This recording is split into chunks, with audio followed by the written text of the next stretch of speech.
Hello friends, welcome to Swarna's magic.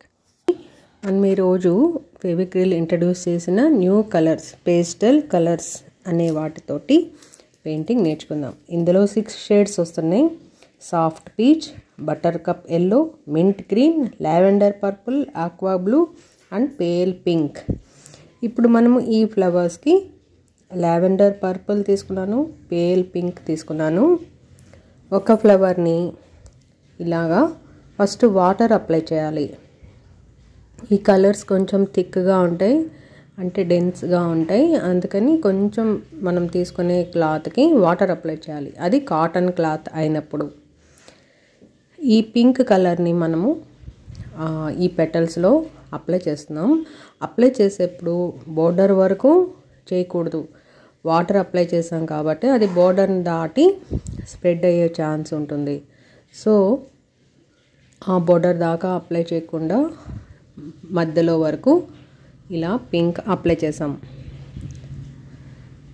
తర్వాత normal white కలర్లో, మన నార్మల్ యాక్రిలిక్ కలర్స్లో వైట్ తీసుకొని షేడింగ్ చేస్తాం.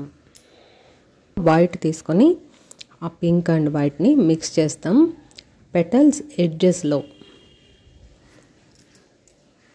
బ్రష్లో పెయింట్ ఎక్కువ లేకుండా చూసుకొని మిక్స్ చేయాలి. ఈ 2 కలర్స్ మనకి మిక్స్ చేసినట్టుగా కనిపించకూడదన్నమాట. షేడింగ్ చేసేప్పుడు మీరు వీలైనంత వరకు ఫ్లాట్ బ్రష్ని యూజ్ చేయండి. అసలు ఈ పేస్టల్ కలర్స్ ఎంత బాగున్నాయంటే, ఇది ఫ్లవర్ కంప్లీట్ అయ్యాక మీరే అంటారు వావ్ అని. చాలా అంటే చాలా బాగున్నాయి. మీరు కూడా ప్రయత్నించండి. ఇప్పుడు ఈ పేల్ పింక్లో little bit crimson red mix చేస్తే మనకు ఒక డార్క్ పింక్ షేడ్ వస్తుంది. ఆ పింక్ షేడ్తో మనం పెటల్స్ లోపల సైడ్స్లో డార్క్ కలర్ షేడింగ్ చేయాలి. పువ్వు లోపల వైపు నీడ పడుతుంది కాబట్టి డార్క్గా ఉంటుంది. సో పువ్వు లోపల ఇలా డార్క్ కలర్ని షేడ్ చేయాలి. వైట్ కలర్తో పెటల్ ఎడ్జెస్ని మరొకసారి హైలైట్ చేసుకోవాలి ఈ విధంగా. తర్వాత ఇప్పుడు వైట్ డాట్స్ పెట్టేసుకొని ఫ్లవర్ మధ్యలో అన్నమాట డాట్స్ పెట్టుకొని బ్లాక్ పెయింట్ తీసుకొని చిన్న ఇలాగా స్ట్రింగ్ లాగా పెయింట్ చేసుకోవాలి. దీనికి 0 నెంబర్ బ్రష్ తీసుకున్నాను.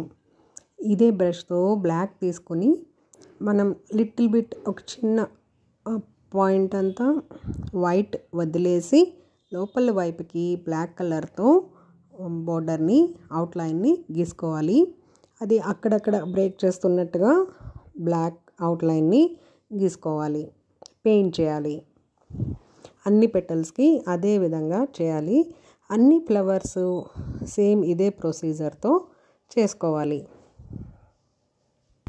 ఈ ఫ్లవర్కి ఇప్పుడు మింట్ గ్రీన్ తీసుకొని సేమ్ ఇందాక పింక్ ఫ్లవర్ ఎలాగా చేశానో సేమ్ ప్రొసీజర్లో పెయింట్ చేశాను.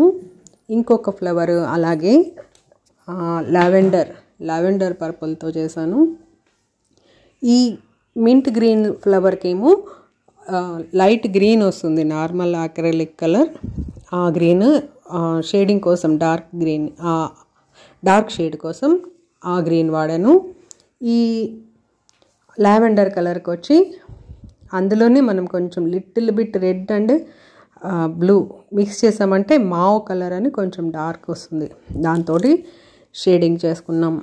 ప్రొసీజర్ సేమ్, వైట్తో హైలైట్ చేయటం, బ్లాక్ అవుట్లైన్ చేయటం. అలాగా లీవ్స్ వచ్చి సాప్ గ్రీన్ అండ్ ఎల్లో కలర్ కాంబినేషన్తో ఇలాగా లీవ్స్ పెయింట్ చేసేసుకున్నాం. తర్వాత చిన్ని కొమ్మలు వచ్చి అది మీరు గోల్డ్ కలర్ అప్లై చేసినా బాగుంటుంది. నేను ఇప్పుడు లెమన్ ఎల్లోతో ఇలా చిన్ని ఆకుల్లాగా వేసేసి దానికి బ్లాక్ అవుట్లైన్, వన్ సైడ్ మాత్రం బ్లాక్ అవుట్లైన్ గీసాను అనమాట. సో చూడండి ఈ ఫ్లవర్స్ ఎంత బ్యూటిఫుల్గా తయారయ్యాయో. ఈ డిజైన్ మనకి శారీస్ మీద, kurtas, lehengas, any dresses, blouses మీద దేని మీదైనా పెయింట్ చేసుకోవచ్చు. ఈ హోల్ డిజైన్ నాకు పెయింట్ చేయడానికి జస్ట్ 45 minutes పట్టింది. ఎందుకు ఇంకా ఆలస్యం, మీరు కూడా ప్రయత్నించండి. మరి ఈ వీడియో మీకు నచ్చితే లైక్ చేయండి, షేర్ చేయండి. మొదటిసారి చూస్తుంటే కనుక నా ఛానల్ స్వర్ణాస్ మ్యాజిక్ని సబ్స్క్రైబ్ చేసుకోండి. మరో వీడియోతో మళ్ళీ కలుద్దాం.